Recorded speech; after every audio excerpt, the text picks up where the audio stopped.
Hello everyone, good morning সবাইকে। সবাই কেমন আছো? আমি অনেক ভালো আছি। তো আর একটা ভিডিও নিয়ে চলে আসলাম।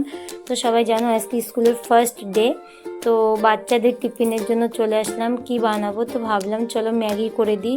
একবেলার টিফিন, মানে 12টার সময়, সকাল 7টার সময় বাস আসবে। তো কি খেয়ে যাবে বলছে, অন্য কিছু নিয়ে যাবে, বলে না ম্যাগি দাও। তো ম্যাগি হচ্ছে, এটা ময়দার না, এটা হচ্ছে আটার ম্যাগি। তো ময়দার ম্যাগি খেলে অনেকটাই প্রবলেম থাকে পেটে।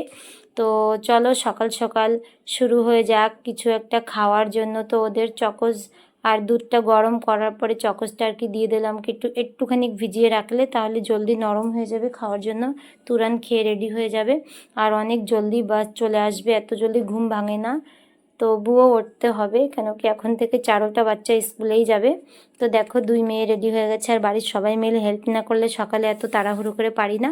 তো দেখো ওরা রেডি হয়ে যাচ্ছে, তো এদের ছাড়তে দাদাও যাচ্ছে ছাড়তে, কেন কি ফার্স্ট ডে, কখন বাস আসবে একটু আগেই যেতে হয় বাস স্টেশন, না হলে বাসটা ছুটে গেলে আবার কি ছাড়তে যেতে হবে স্কুলে। তো দেখো সকালে কি রান্না করব, বড়বাবু কতগুলা শাক এনে দিল, কচু শাক, আর এই শাকটাকে কি বলে, আমরা তো ঝিঙের আগা, ধুন্দুলের আগাই বলি, তোমরা কি নামে জানো সেটা আমাকে বলো। আর আমাদের গাছে এত পরিমাণে পেঁপে হয়েছে, আর দেখতেই পাচ্ছ চাল কুমড়া গাছের ছোটো ছোটো ফুল আসছে, কত সুন্দর। তো এখানে এই যে কচু ক্ষেত, এখান থেকে আমার বড়বাবু উঠিয়ে নিয়েছিল, বলছে কি আজকে কচু রান্না করো, শাক, কচু শাক। তো আমার অনেক ভালো লাগে, তো আমি বললাম চলো। তো সকাল সকাল বসে পড়লাম। তো গাছের পেঁপেও এটা মানে আনার পরে আমি আর কি পেঁপেটা সুন্দরভাবে কাটতে লাগলাম।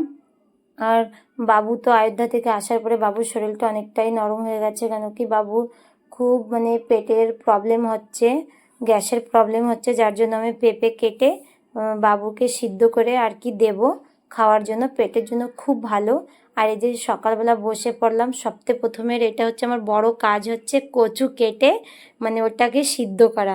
এত খারাপ লাগে কচু কাটলে, হাতগুলো যে আর দেখার মতো থাকে না।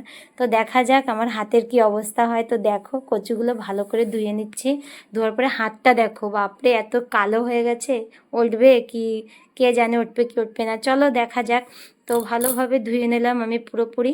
তখন ভাবলাম চলো হাতটা দেখে আর কিছু ইচ্ছা করছে না যে কিছু খেয়ে নিই, তখন আমি ভালোভাবে হাতে লবণ আর নিরমা দিয়ে সুন্দরভাবে ডলে নিলাম। তো হাতটা পুরোপুরি সাফ হওয়ার পরে খুব খিদা লেগে গেল। তো চলো একটু পাউরুটি, একটু লাল চা খেয়ে নিই। তো আমার ভিডিওটা যদি তোমাদের ভালো লাগে প্লিজ লাইক, কমেন্ট, শেয়ার করে দিও, আর সাবস্ক্রাইব করতে ভুল